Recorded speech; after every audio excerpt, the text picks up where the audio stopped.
வயிற்றோட பசி கொடுமை Vandavasi bus stand வந்து இறங்கின 6:30 மணிக்கு நான் ஒரு நாடகம் கேட்டேன் வாதியாராண்ட. என்ன ஒரு நாடகம் ஆசிரியரை கேட்டேன். நம்ம ரெகுலரா போவோமே ஒரு தப்பா நாடகம்னு சொன்னாரு. 8 மணிக்கு தானே பஸ் வரும், என்ன பண்றதுன்னு கேட்டேன். ஆமா 8:20 வந்துடும் வந்தவாசி. வாடா டீ சாப்பிட கூப்பிட போனான்னு கூப்பிட்டு போனாரு. ஹோட்டலுக்கு டீ சாப்பிடலான்னு 2 பேரும் போனோம். ஹோட்டலுக்கு போறீங்க? ஆமா. அவருக்கு 2 பேரும் தான் போறோம். டீ சாப்பிட போறீங்க. போனா பரோட்டா அடிச்சுக்கிறாங்க. பரோட்டாவை பார்த்த உடனே எனக்கு டீ ஞாபகம் மறந்து போச்சு. அவன் அடிச்ச விதம் பாரு. என்ன இன்னும் 4 பரோட்டா சாப்பிடலாமான்னு இருந்தது அந்த ஹோட்டல்ல. என்ன சொல்ற? வேற தண்ணியா கொட்டுது. மொத்தம் வேற தண்ணியா அந்த மாவுல தங்குது. இதை பார்க்க எனக்கு சாப்பிடணும் போல ஆயிப்போச்சு. தண்ணி ஊத்தி வேலை செய்யறானே.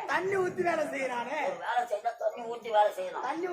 வேற ஒரு துளி அப்படி நிலத்துல சிந்தணும். ஆமா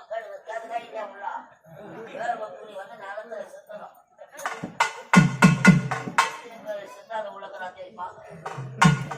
அப்ப நினைக்காதம்மா. என்னன்னா அந்த ஹோட்டல்ல பார்த்த உடனே ஆசை வந்து விட்டது. பரோட்டா வெட்டான்னு வச்சாங்க. வச்ச உடனே ஃபேன் போட்டாங்க. அங்க சும்மா தான் எப்படிங்க சாப்பிட முடியும், ரேடியோனா போடுங்கன்னு. அதுல அந்த காலத்து ரேடியோ பழகுது. இந்த கிராம் போன்னு சொல்லுவாங்க.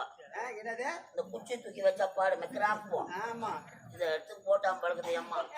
இதுல தேஞ்சு போன கேஸ்ட் உன்னா போல கேஸ்ட் ஒண்ணு மாட்டிக்கிட்டாரு. என்ன போல கேஸ்ட் தேஞ்சு போன கேஸ்ட் சொல்லுவா பழைய சாந்தாலும். ஆமாமா அதுல அடிக்கடி ஸ்டக் ஆகும் பழகுது. ஸ்டக் ஆயிடும். பசுவோட பொறுமை போராட்டாவை விட்டு வாயில வைக்க போற பாட்டு கிளம்பிடுது. என்ன பாட்டு? ஆண்டவன் படைச்சான்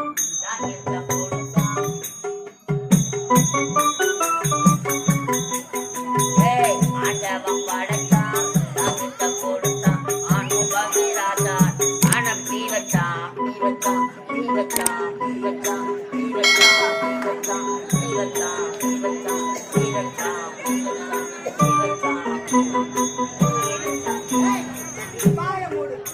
தேய்ச்சி போன கேஸ்ட் நான் பொராட்டா எடுத்து வாயில வச்சுருக்கான். அப்பதான் டீ வச்சான். இவன் மாவுலயே வேர்வை செஞ்சு விட்டானே. பொராட்டாவில டீ வச்சுட்டான். கரெக்டா ரேடியா பார்த்துட்டு டீ வச்சான் அப்படின்னு சொல்லுதுனேன். பொராட்டா தூக்கி வாஜால மூஞ்சி மேல கடைசி அது கூட மாதர் மூஞ்சி மேல அவசரம் டீ கொடுக்குறாங்க. அப்படியா? என்னுடைய தலைவரை பார்க்க வேண்டும்.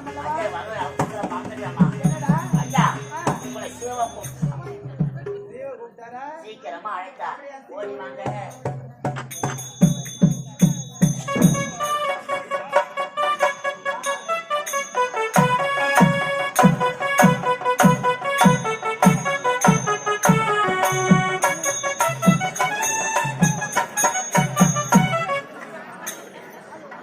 ஊருக்கெல்லாம் வந்து சாவு சொல்லுவாங்க.